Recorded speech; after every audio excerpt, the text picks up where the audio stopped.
Hey, what's up there, YouTubers? It's me again, Brian, aka Gamer55551, and I am back with a video review. And for this review, we're going to be taking a look at the Outer Worlds for the Nintendo Switch.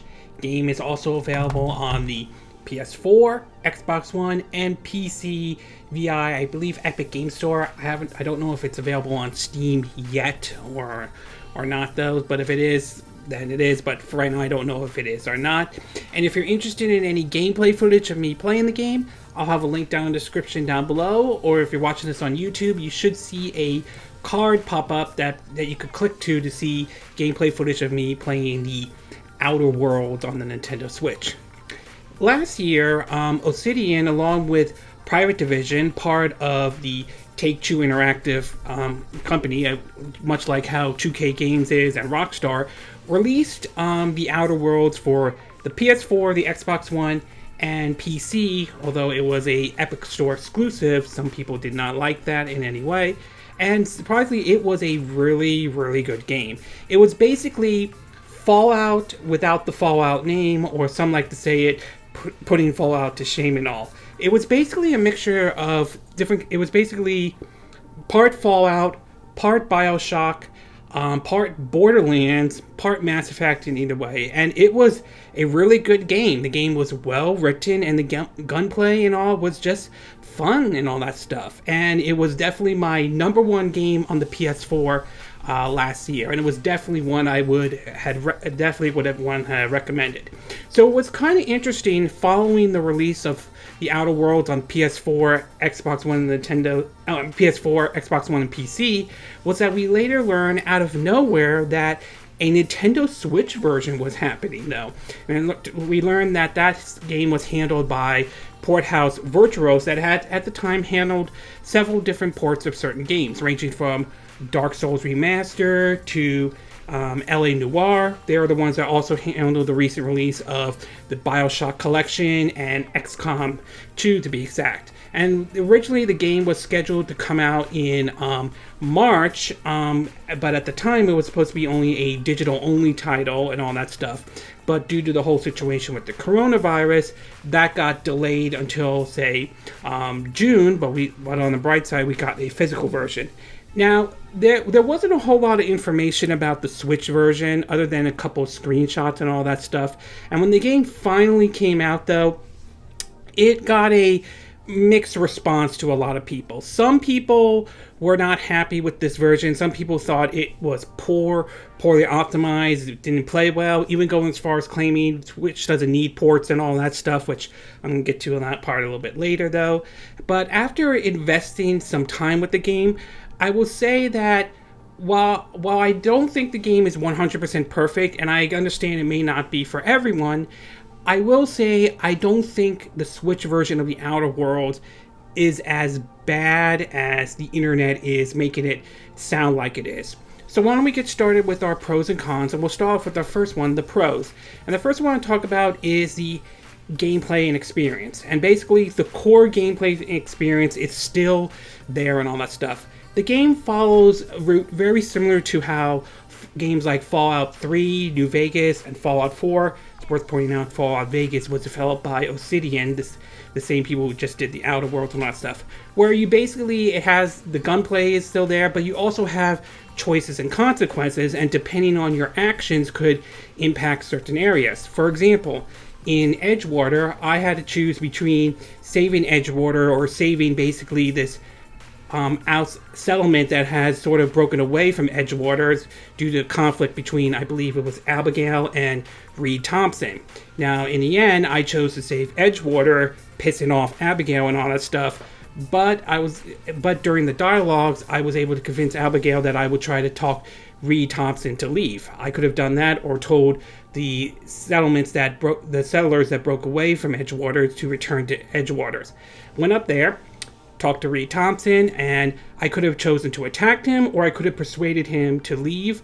I chose to persuade him and all that stuff, and was able to make him leave, and while also convincing Abigail to return to Edgewater and all that stuff. Now, that's how I approached it, but everyone's going to have a different approach to the situation. You could choose to approach it with force, or you could choose to approach it with dialogue and all that stuff. So you have different ways to approach the situation. Other parts of it, though, is you can easily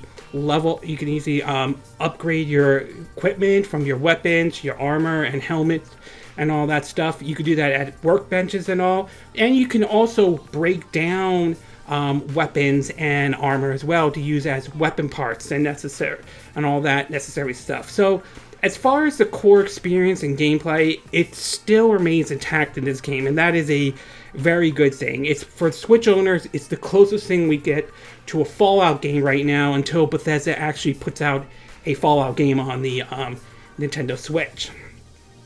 The next thing I do want to talk about is the motion controls. Now, it is worth pointing out the motion controls can be turned on or off in this game, so you don't have to use them if you don't want to, or you can. But there is some interesting options that they added into it, and one of those is that you now have the ability of, basically, you could have it where it's turned on completely, or turn on only when you aim down your gun and all that stuff. This is a nice option to have, though, to have different types of motion controls and so forth, and I would like to see that in other games as well, depending on what kind of the games are being developed. But I definitely like that they added different options for the motion controls. Personally, at least with my time with it, I turned it off entirely, though, but there are those who do like to use the motion controls, so you definitely have the option to turn it on completely, or turn it on only when you're basically aiming down with your gun. And last but not least, I do want to talk about the game running on the Nintendo Switch. And I will say, for the most part, it has run well. I will get to the other part in the cons section, though. But I will say that I haven't really experienced anything where the game crashed, or I had to reboot it to do anything like that, or any kind of bugs or glitches that made the game virtually unplayable or anything like that. For the most part, the game ran fine when I was either playing on my TV or when playing using the Nintendo Switch in portable mode to be exact. But for the majority of the time, based on my time with the game so far, I would say it has ran mostly well on the Nintendo Switch. Okay, we're going to take a quick break, and when we get back, we'll get to part 2, which are the cons. So we'll take a quick break, and we will be right back.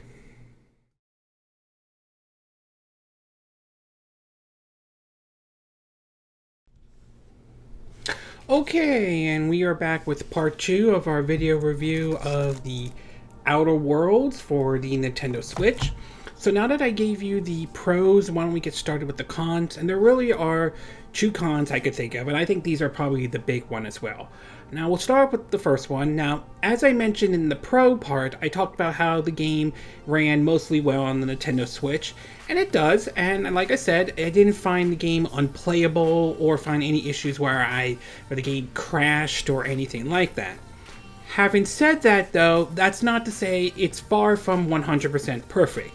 The Switch version, as far as I'm aware of, does have some performance and some frame rate issues. Where I saw most of the frame rate issues happen mostly when you go into, say, like towns or anything like that. When you go into those areas, you tend to see the frame rate and performance dip a little bit, though, but then it picks right back up and you're able to move along just fine. When you're outside of town and all that stuff, when you're out like in the areas and so forth, not as much, though, but they can be noticeable and all that stuff. And there have been times when I've seen where if you run too fast, you have to wait a bit and you see a logo with the screen, like, doing a circle and kind of basically loading and all that stuff. Although it is worth pointing out, I've only seen that happen twice and haven't seen it happen since then and all that stuff. So I will say, yes, there are some frame rate and performance issues based on my time with the game, though, but I still stand behind the fact that it does run mostly well on the Nintendo Switch. And like I said, I haven't seen anything where the game was unplayable, at least my time with it, or found the game like crashed or anything and I had to reboot it or anything like that whatsoever. And last but not least, this one has to do with the visuals. Now, this one has sort of been going around as many people have said the game looks ugly and all that stuff. And having played the game, I would say yes and no on that one, though. The visuals, in my view, are kind of a hit and a miss, though. There are some areas, like the Groundbreaker, for example, where the visuals are not as bad as a lot of people make it sound like it is. And especially when you're in, like, indoors areas or much smaller areas in the game, the visuals aren't as bad. However, when places like, say, Edgewaters, or when you're sort of out in the field and all that stuff, you can see how the game doesn't look exactly as good as, say, the other versions are. In fact, many kind of look at it as sort of like it looks like something out of a low-end PC and all that stuff. For me personally, I'm always been a gameplay over graphics, though, so the visuals don't bother me as much as others probably are bothered by it, so I'm not don't see it as an issue. But if I were to compare it to, say, other graphically demanding games that have come to the Nintendo Switch, like Doom 2016, Wolfenstein 2: The New Colossus, excuse me, and Witcher 3: Wild Hunt, I would say those look better than what the Outer Worlds look like on the Nintendo Switch. Again, some areas look nice, though, but there are some areas that don't exactly look that great, though. Overall, I would say the Outer Worlds on the Nintendo Switch isn't as bad as the internet makes it sound like it is. The core gameplay experience is still there, especially if you're a fan of games like Fallout New Vegas or Fallout 3 and 4 and all that stuff. I like the fact that they give you different options for motion controls and all that stuff. And I will say the game does run mostly well on the Nintendo Switch. And like I said before, I haven't experienced any issues of anything that made the game unplayable or broken or anything like that. However, that doesn't mean there aren't any frame rate or performance issues that I have encountered, such as, the frame rate dipping a little bit, especially when you go into towns, or sometimes if you run too quickly, you might see a loading screen. And yes, the visuals, in my view, are a hit and miss. Like I said, some areas look good and some areas don't look good, though.